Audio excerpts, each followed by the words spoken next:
Shalom Alejen, bienvenidos a una nueva ocasión que el Eterno nos ha permitido llegar gracias a su bondad para con nosotros.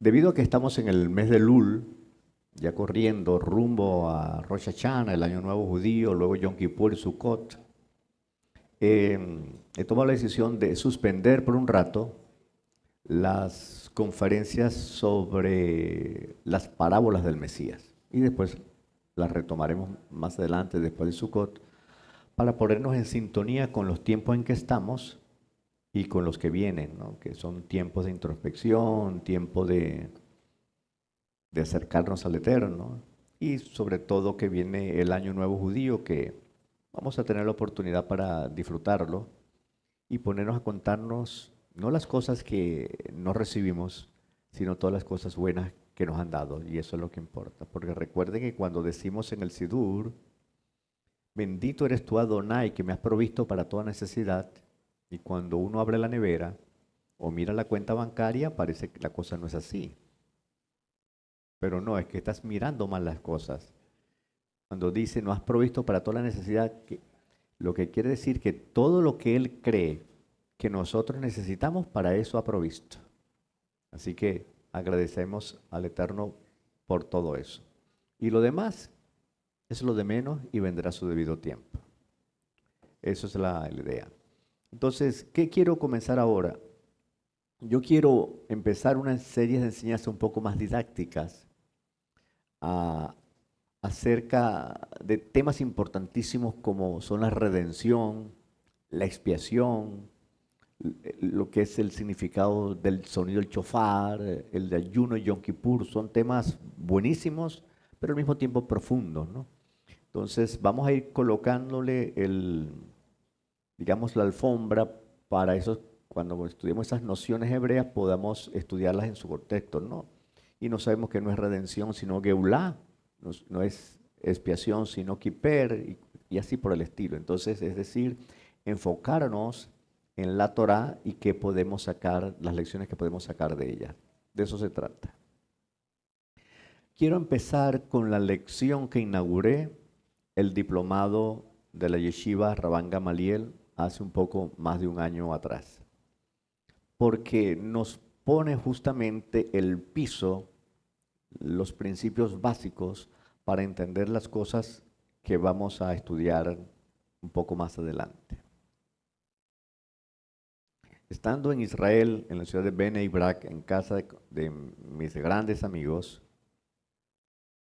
eh, conversaba con su hija y como yo les conozco desde hace muchísimos años, esa familia, y conocí a sus hijos desde niños, y la historia que voy a contar de la joven, yo la conocí, la tuve en mis brazos, es una niña y ellos me decían tío, ¿no? Por cariño. Y bueno, era su esposo y su esposa eran como mis hermanos. Nos llevamos espectacularmente bien. Y gracias a ellos yo tuve la bendición de vivir en Bnei Brak, en Israel. Recuerdo que un día, no sé si de mañana o de tarde, yo estaba conversando con ella un tema que tampoco recuerdo, pero sí recuerdo esto que les voy a contar. Ella me dice, tío, mira, la Torá dice que nosotros no debemos hacer shehitá, ¿sabes? La matanza de los animales, si el cuchillo tiene cizalla, es decir, si tiene estas puntas agudas, porque se hace sufrir al animal. Esto habla de dos cosas. Primero, del cuidado que tiene el judío de que al inmolar un animal para el consumo humano no implique con ello el sufrimiento de éste, que no haya ninguna cizalla para que el animal no sufra. Pero lo que llama la atención es lo que ella dice. Ella dice, en la Torah está escrito que el cuchillo no debe tener cizalla.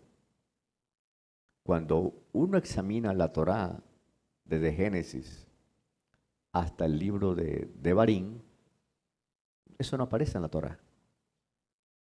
No aparece. Entonces, ¿por qué ella dice que en la Torah está escrito eso si no está escrito en la Torah? Y esta es la primera lección que aprendemos.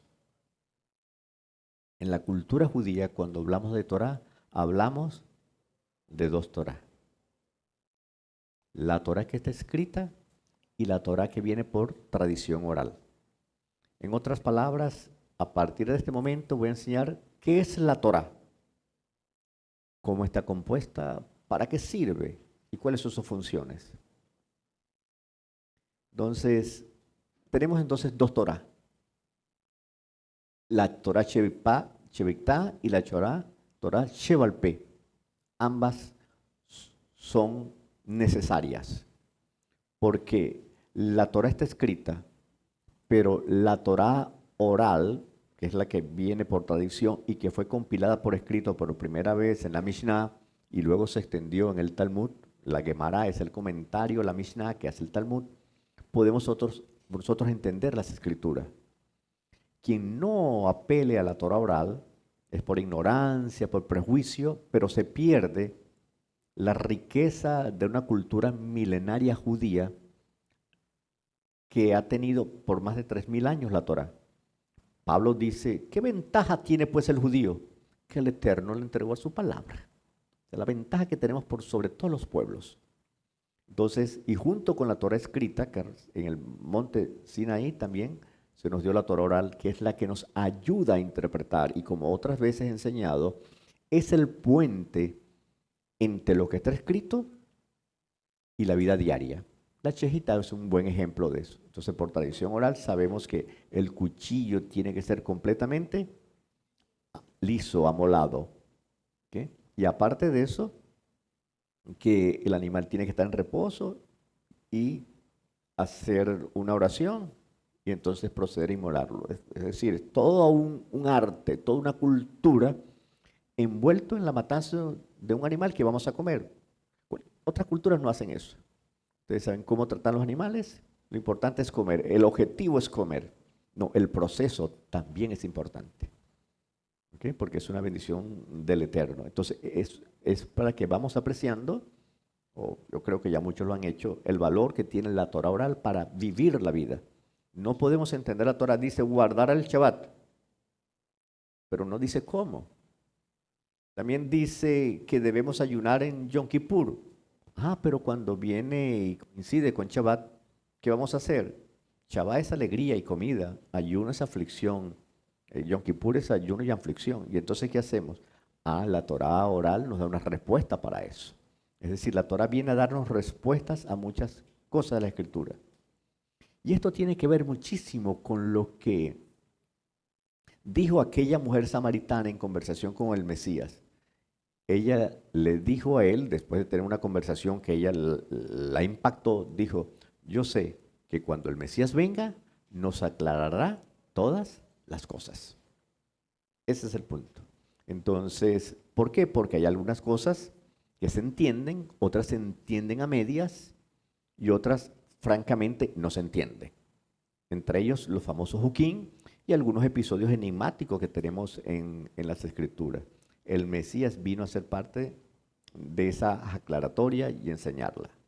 Ahora, ya sabemos que la Torah vino por revelación divina al pueblo de Israel. Entonces, ¿qué contiene la Torah? Lo más sencillo que podemos decir, contiene la voluntad divina para el hombre y le enseña cómo vivir la vida en este mundo. ¿Y cómo lo hace? Entonces debemos saber cómo está compuesta internamente la Torah. Si uno lee la Torah, nomás que tiene dos tipos de escritura al interior. Las historias y los preceptos. No hay nada más. No hay nada más que eso. Dele la vuelta y vuelta a la Torah y encontrará solamente historias y preceptos. Las historias de los patriarcas, de los profetas, las historias de Joseph, uno de los más grandes protagonistas de la Torah, de sus hermanos, y también otras historias un poco más penosas, como la de Judá, con las cosas que le pasaron, Labán, el suegro astuto de Jacob y otras historias que están allí.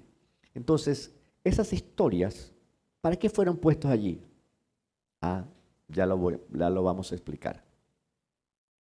La palabra Torá, la palabra Torá viene de una raíz hebrea yará, que significa arrojar algo, como una flecha con la intención de dar en el blanco. De eso viene la Torá. Entonces, generalmente, la Torá se traduce como instrucción, se traduce incluso como procedimiento, a veces lo conseguimos en el libro Levítico, y esta es la ley de las ofrendas, ¿no? Este es el procedimiento que se debe hacer para llevar ofrendas al culto. La palabra allí más bien procedimiento. Otra vez significa ley, y en otras ocasiones se refiere al Sefer Torah, al rollo de la Torah. Es decir, la palabra Torah incluso también puede significar enseñanza. Es decir, por eso se dice que la palabra Torah es una palabra polisémica, es decir, que adquiere su significado según el contexto. ¿Ok? Contexto. Y eso es sencillo de entenderlo. Pero entonces, ok, está bien, significa todas estas cosas, pero ¿qué en verdad significa? ¿Ok? Entonces, lo que significa allí es que por medio de las historias y de los preceptos, el Eterno ha revelado su voluntad. ¿Ok? ¿Cómo hacerlo entonces para vivirlo? Entonces, bueno, cuando decimos que la Torá es, en su raíz, tiene o implica la idea de que tiene una intención para alcanzar un propósito. Entonces, todo lo que está escrito en historias y en preceptos tienen una intención, que nosotros alcancemos un blanco.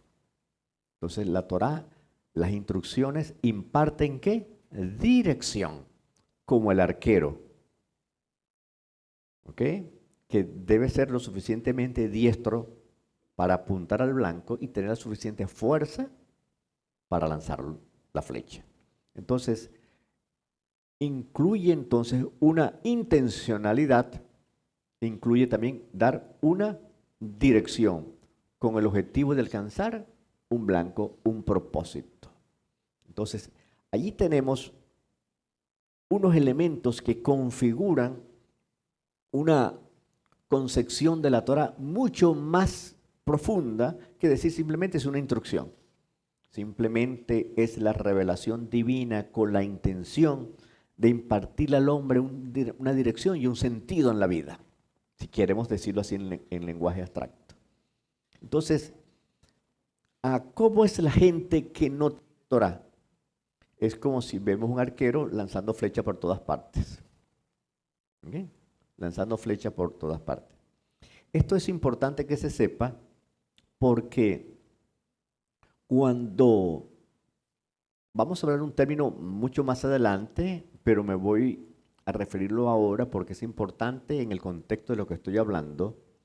En el capítulo 20, verso 16 del libro de los jueces, dice que Josué tenía 300 varones escogidos que usaban una onda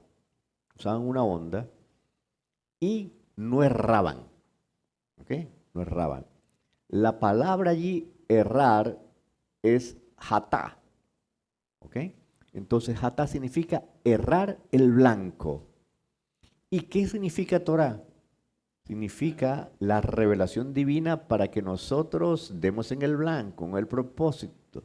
Entonces, ¿qué significa lo que nosotros en nuestro lenguaje occidental llamamos pecado? En el sentido hebreo es errar el blanco, no alcanzar el propósito que el Eterno ha diseñado en tu vida para ti porque has desobedecido la Torah. Eso es pecado, eso es errar el blanco. Es decir, la Torah entonces te da las instrucciones para que endereces el camino, para que hagas las correcciones respectivas y te enfoques en la dirección que Él te ha impartido, de modo que alcances ese blanco. Entonces la Torah fue dada para eso. Las otras culturas hicieron el esfuerzo de crear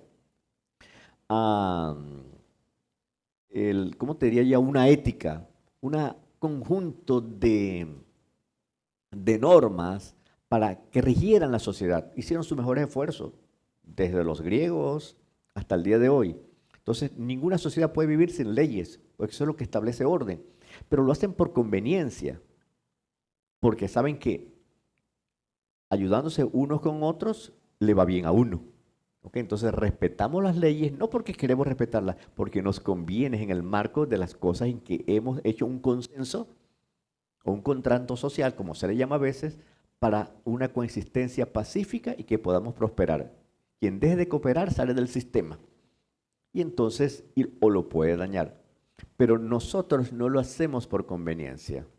Nosotros hacemos la voluntad del Eterno porque eso es lo que Él quiere para nuestras vidas y para la comunidad.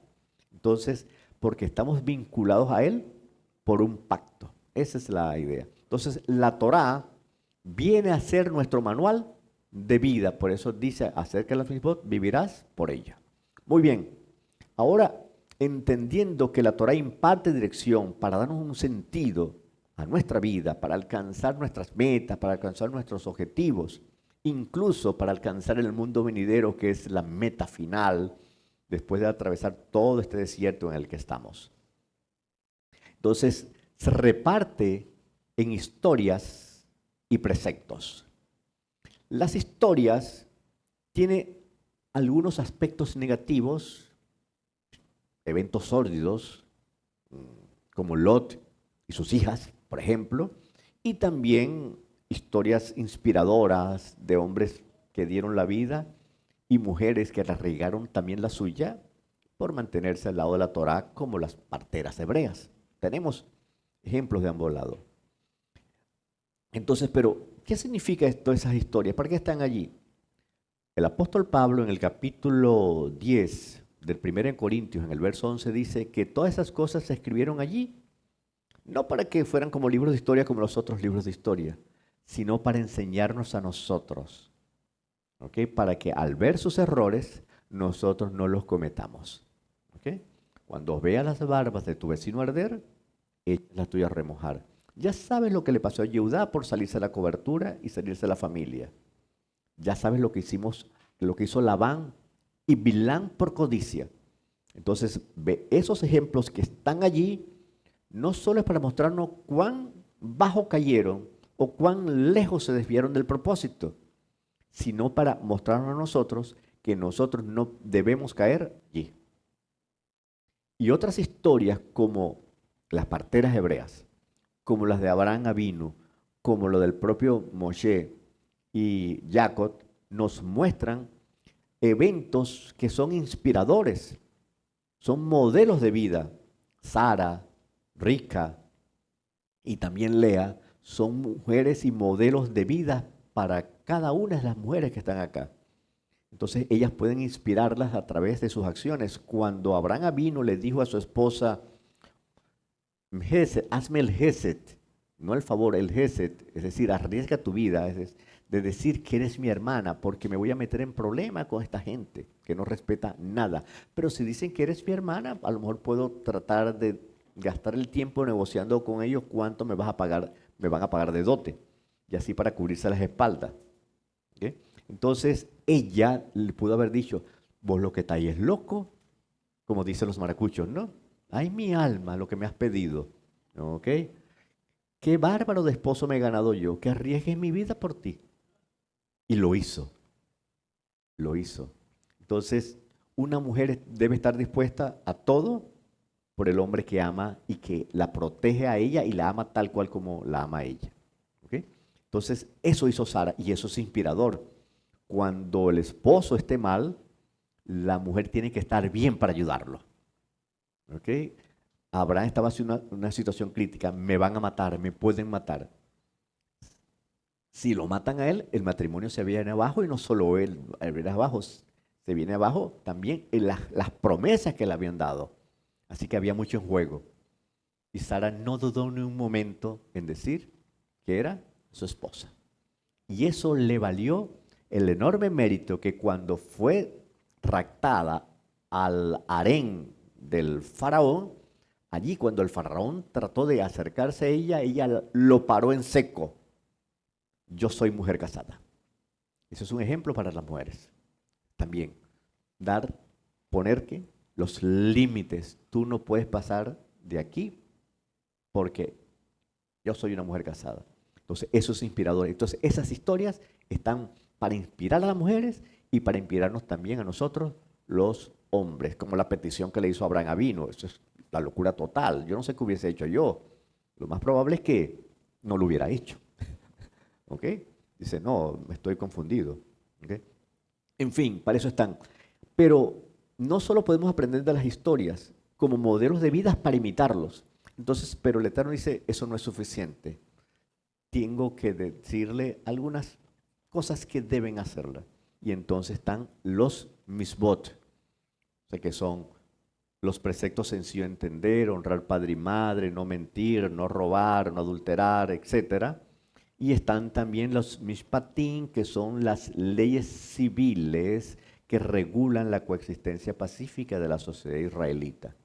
Y también están los hukim, preceptos que no entendemos, son decretos reales, pero que los hacemos porque el Eterno lo ha mandado hacer. Por ejemplo, matar el cordero en la fiesta de Pesa, no solo porque el cordero es rico y asado mucho más sabroso y con hierbas amargas y todo aquello, es un menú espectacularmente rico. No, pero es que había algo más involucrado.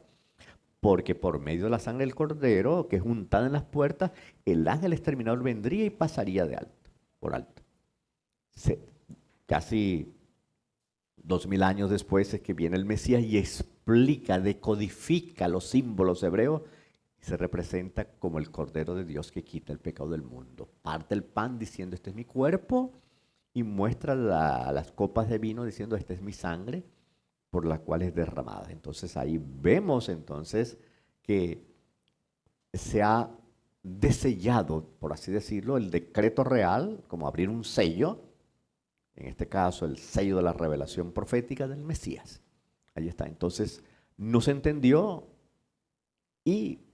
pero se puede entender después. Pero hay otros más difíciles de entender y es por eso es que la mujer samaritana le dijo, cuando el Mesías venga nos aclarará todas las cosas y muchísimas de ellas las ha estado aclarando.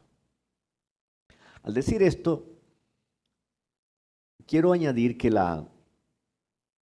uno de los propósitos de la Torá tiene dos propósitos principales de la Torá. Ya sabemos que fue dado para vivir. Los preceptos nos ayudan a alejarnos de la vida y del mundo. Ya sabemos qué hacer en determinadas situaciones.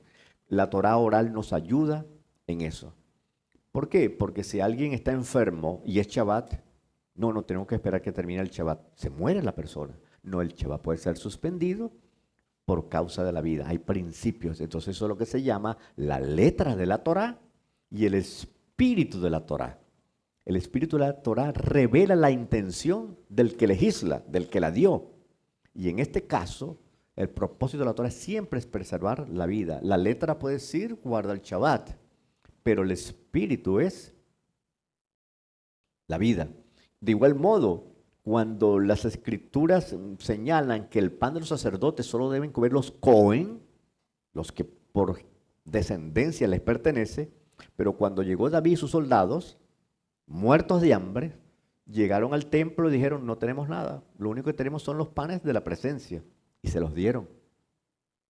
Entonces, eso era exclusivo para ellos, eso estaba violando la Torá, pero ya sabemos por lo que nos enseña la Torá oral, que la Torá puede ser suspendida.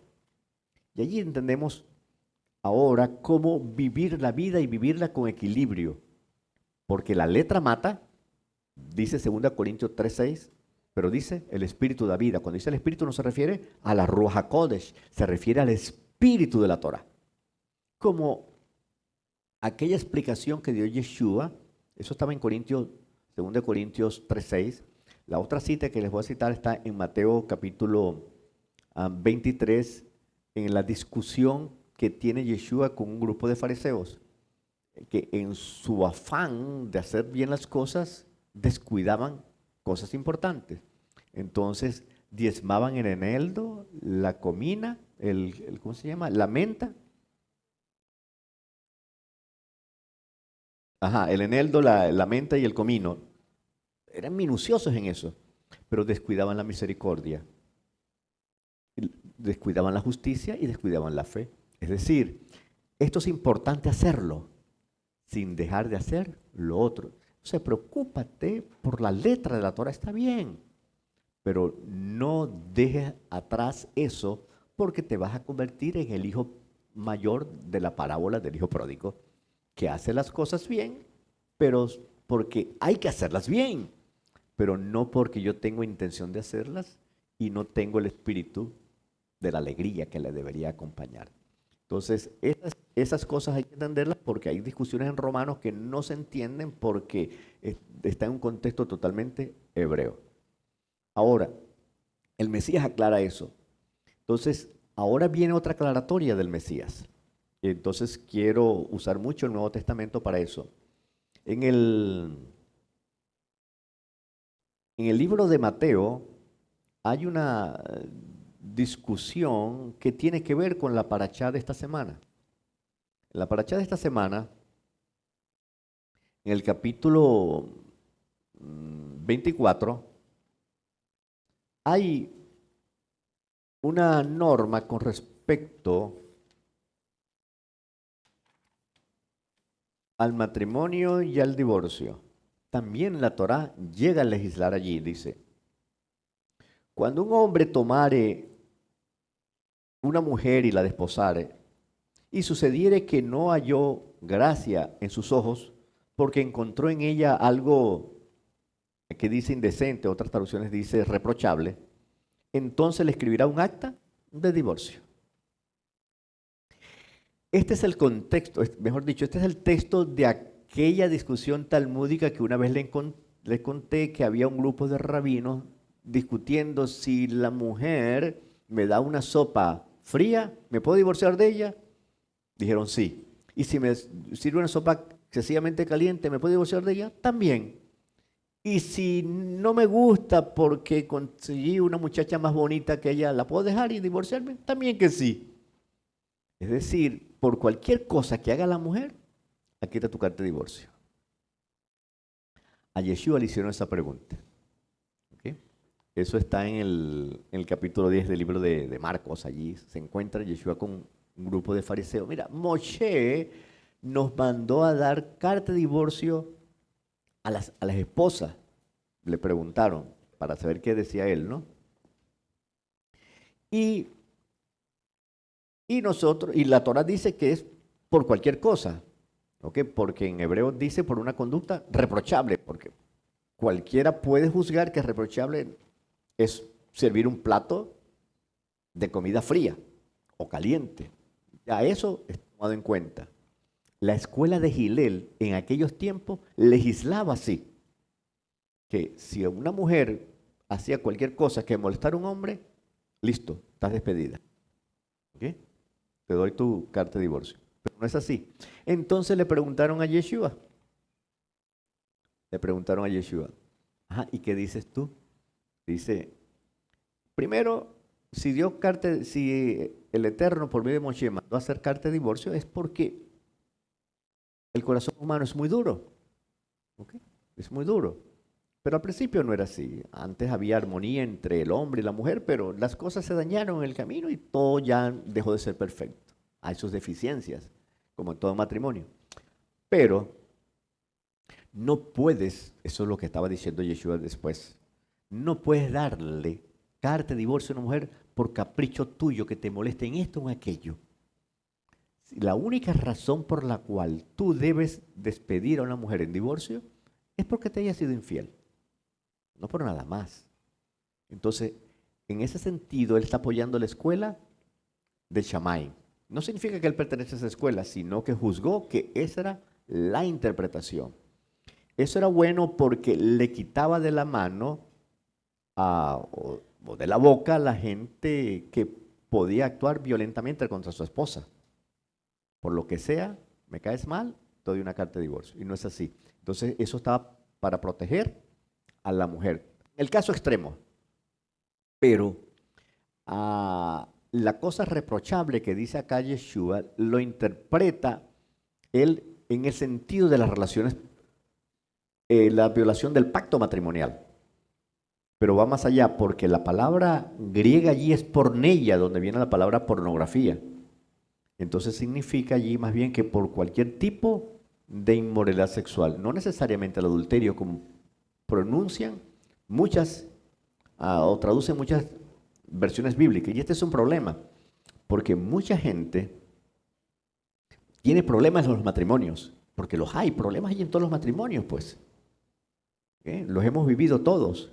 Y, y no creo que haya aquí nadie, ni tampoco de los que me vean, que no haya tenido un problema en el matrimonio. Entonces, como dice allí que la única causa para el divorcio es el adulterio de la mujer, y la mujer no ha cometido un adulterio, entonces no hay causa para divorciarse de ella. Entonces, pero tienen problemas de convivencia.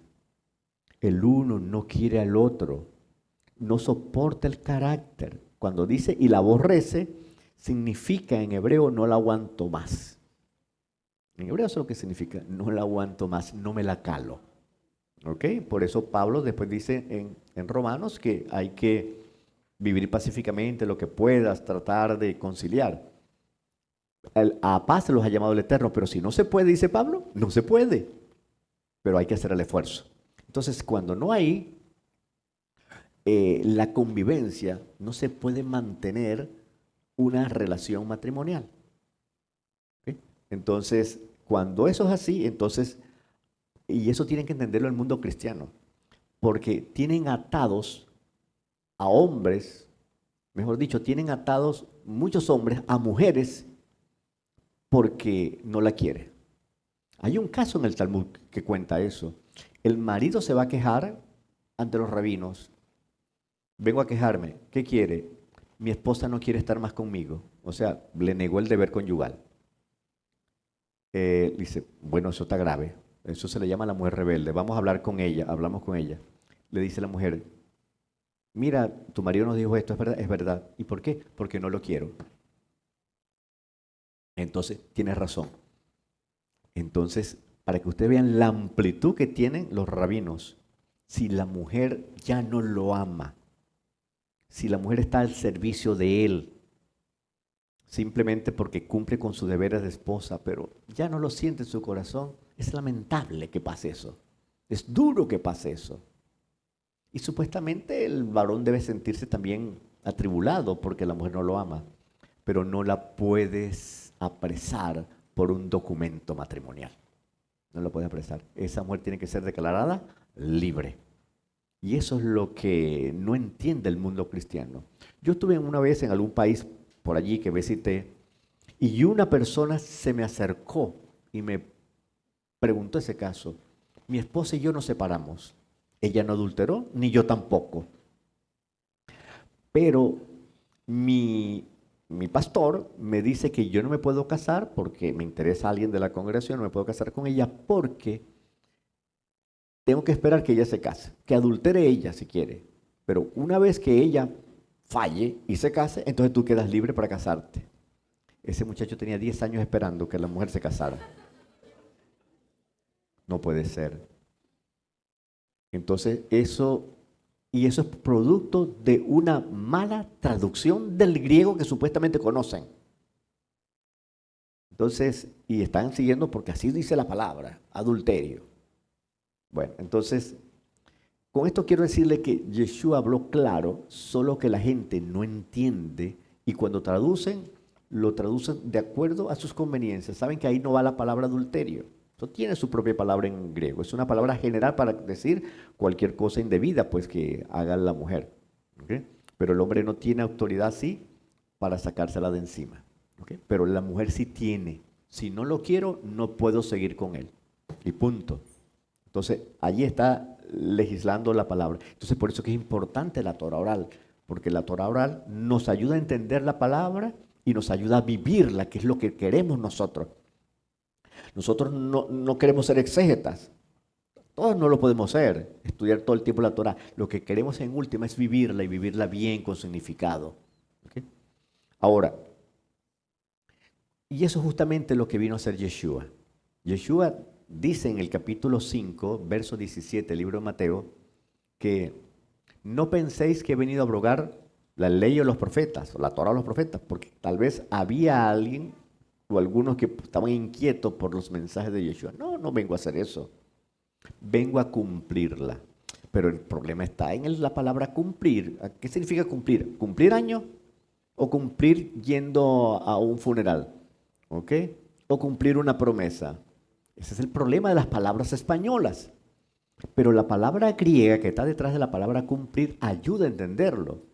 Y debería haberlo traducido mejor. La palabra griega que traduce por cumplir es plerosai, que significa llenar, completar.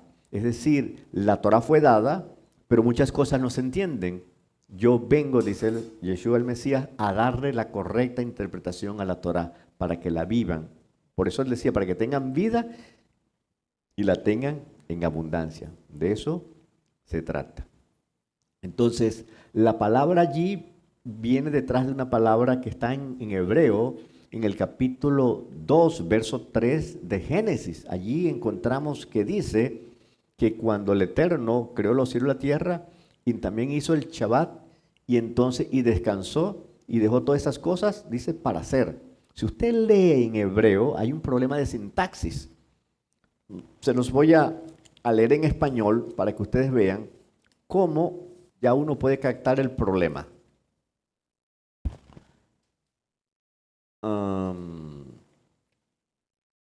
Dice así: y bendijo Dios el séptimo día y lo santificó, porque en él cesó de toda la obra que había hecho. Hasta allí debió llegar el versículo. Dios había descansado de toda la obra que había hecho. Pero aparece una palabra extra que es la azot, para hacer.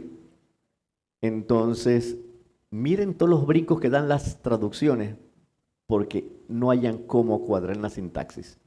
Porque la azot es para realizar, pero ¿realizar qué? En realizar la azot significa hacer, pero tiene el sentido de completar. El Shabbat no sirve de nada, es incompleto si no hay nadie que lo guarde. Entonces, ¿cómo necesitamos completar el Shabbat? Guardándolo. ¿Cómo necesitamos completar, honrar padre y madre? Guardándolo. Y así sucesivamente, guardándolo y cuidándolo. Y así sucesivamente con todos los demás misbot. Por último, en el capítulo 6 del libro de Barín, nos da una instrucción sobre las palabras que el Eterno reveló acá en la Torah. ¿Ok? Dice: escucha Israel, Adonai Eloheinu, Adonai Echad, que todos sabemos, ¿no? Entonces dice: y las palabras que yo te ordeno hoy, eso habla de la vigencia, eso no lo dijo hoy, eso lo dijo hace mucho tiempo. Pudo haber dicho las palabras que yo te ordeno y dejarla allí, pero cuando dice hoy, es que la palabra mantiene ¿qué? Vigencia, ¿ok? Sobre tu corazón. Entonces dice: las repetirás a tus hijos, hablando de ellas cuando estuvieras en tu casa, en el camino, al acostarte y al levantarte. Dice: las repetirás.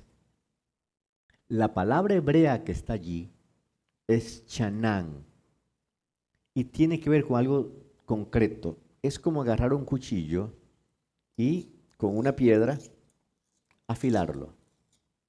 Y uno lo va probando. Es decir, la repetición añade. ¿Qué añade la repetición? Agudeza, filo al cuchillo. ¿Se dan cuenta de todas las enseñanzas? Mientras más, mucho mejor. De modo que cuando esté suficientemente afilado, yo puedo hacer la shejitá, cortar bien la carne. Y esto es lo que tenemos que hacer con nuestros hijos y tenemos que hacer como maestros de Torah con la congregación. Enseñar una y otra vez, repetir las cosas. ¿Por qué? ¿Cuál es el propósito de darle permanentemente una y otra vez, porque la palabra Shanán es uno y otra vez, hacer de nuevo algo, con el propósito de que esté bien afilado, para que el cuchillo cumpla el propósito para el cual fue diseñado? Hacer la shejitá en este caso, o cortar alguna carne. ¿Okay? Cuando nosotros educamos a nuestros hijos, tenemos que tener la perseverancia que tiene cualquier persona que muela un cuchillo hasta dejarlo fino. Cuando nosotros educamos a nuestros hijos, tenemos que hacerlo con la suficiente perseverancia, que estos muchachos estén entrenados para que sepan distinguir el bien y el mal, para que cuando vayan a alguna fiesta no tomen alguna bebida o un cigarrillo o alguna cosa que les pueda hacer daño o los pueden engañar. Una de las primeras cosas que me enseñó mi padre, me dijo: William, no le tomes ningún regalo a nadie que tú no conozcas. Sí me lo dijo, y eso lo aprendí bien. Y mucho menos ni dulces ni dinero. Lo aprendí de eso. ¿Y por qué el dulce? No, porque eleva la glucosa. No, no era por eso. Por todos los peligros que puede haber. Ahora lo sabemos por las cosas, ¿no? Entonces, ¿qué es la enseñanza principal? La Torá fue dada a los padres y a los maestros de Torá para que a nuestros respectivos hijos en las sinagogas y en nuestras casas, nosotros les enseñemos cuando se acuesten, díganle Shema Israel. ¿Okay? Al levantarse, decirlo, estar pendiente del tipo de comida que comen, del vestido que visten, de lo que hablan, de las amistades que hacen, de leer la Torá, hacer la lectura de Torá por un año. Leer todo el libro en un año no cuesta mucho. No se le está pidiendo que lea desde Génesis hasta Apocalipsis. Se le está pidiendo a la congregación que lea cada año la Torá, los 5 libros de Moshe. No se le pide más. Si puede hacer más, Baruch Hashem. Eso se toma en cuenta también como mérito. Entonces, la Torá fue dada para que nosotros se la demos a nuestros hijos. Y ese es uno de los grandes propósitos de la vida. Y lo último que voy a mencionar, que lo mencionaré después, la Torá tiene 2 propósitos más.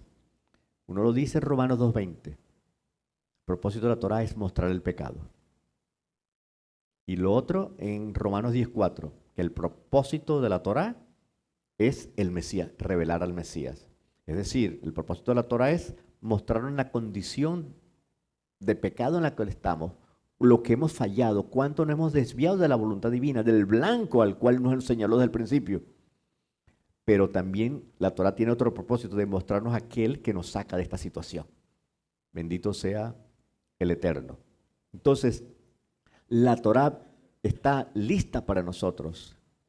La Torá fue dada, solamente falta que nosotros la recibamos. Entonces, mantengamos este enfoque, ¿ok? Cada día, perseverando nosotros, afilándonos nosotros mismos, estudiando cada día la Torá. Al ser más filosos, quiero decir, es decir, más temeroso del Eterno, estudiar más la Torá, estar más pendiente de nuestra vida espiritual. Cuídate tú mismo, es una misma para nosotros. ¿Okay? Eso es decir, poner cercas aquellas cosas que, cuidado, te pueden hacer daño, te pueden lastimar. Bueno, mantengamos esta actitud. Espero que haya sido didáctica la lección. Vienen muchas más al respecto acerca de la redención, el pecado, etcétera. Y esperemos, bueno, con confianza, que si el Mesías no ha venido de aquí a allá, sigamos nosotros estudiando, pero esperamos que venga pronto en nuestros días y digan amén.